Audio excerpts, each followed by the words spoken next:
Salut à tous, bienvenue dans ce petit exercice du dimanche matin. Alors je vous rappelle la question, dans quelle voie faut-il que je me place pour tourner à gauche et dans quelle voie je vais atterrir une fois que j'aurai tourné à gauche? Alors je suis super content de voir que la plupart d'entre vous ont trouvé la bonne réponse, car je vous rappelle que le placement c'est une des compétences les plus importantes pour le passage de votre permis de conduire et surtout après le permis dans votre future vie de conducteur. Le placement c'est une logique de conduite, c'est une logique de route qui vous évitera bien des problèmes. Bon, sur ce, voici la correction. Alors déjà la première chose qu'il faut savoir, c'est qu'en France on roule à droite. Donc quand plusieurs voies vont dans la même direction, on doit toujours choisir celle qui est la plus à droite. Donc si deux voies vont à droite, eh bien je garde la plus à droite. Si deux voies ou trois voies vont tout droit, eh bien je garde la plus à droite.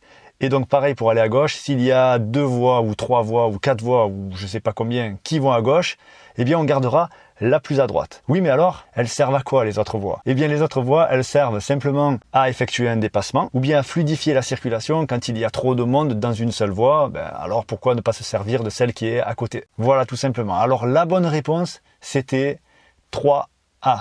Effectivement, la voie qui tourne à gauche, qui est la plus à droite, est la numéro 3. Et bien sûr, quand je vais tourner, je vais garder une bonne trajectoire côté droit. Donc, je vais atterrir toujours dans la voie la plus à droite après l'intersection. Si j'étais parti de la voie du milieu pour effectuer un dépassement, eh bien, j'atterrirais dans la voie du milieu après l'intersection. Et si j'étais dans la voie la plus à gauche parce que la voie la plus à droite est totalement encombrée ainsi que la voie du milieu, à ce moment-là, j'atterrirai dans la voie la plus à gauche. Vous voyez, c'est très logique. Ok, maintenant, j'ai une nouvelle question à vous poser pour la semaine prochaine. Alors, vous allez voir, vous savez peut-être déjà que dans la conduite, il y a beaucoup d'effets physiques et notamment la force centrifuge, qui est une notion très très importante à comprendre. Donc, qu'est-ce que la force centrifuge? Vous pouvez me donner une petite définition, mais c'est pas tout. Vous devrez aussi répondre à cette question. Quelle est la différence entre une courbe, un virage et un tournant? Voilà, allez, je vous laisse méditer là-dessus. On se retrouve dimanche prochain pour la réponse en vidéo. En attendant, si ça vous a aidé, comme d'habitude, n'hésitez pas à liker, à partager. Passez une bonne semaine. Je vous souhaite un bon apprentissage à tous et à la prochaine. Salut!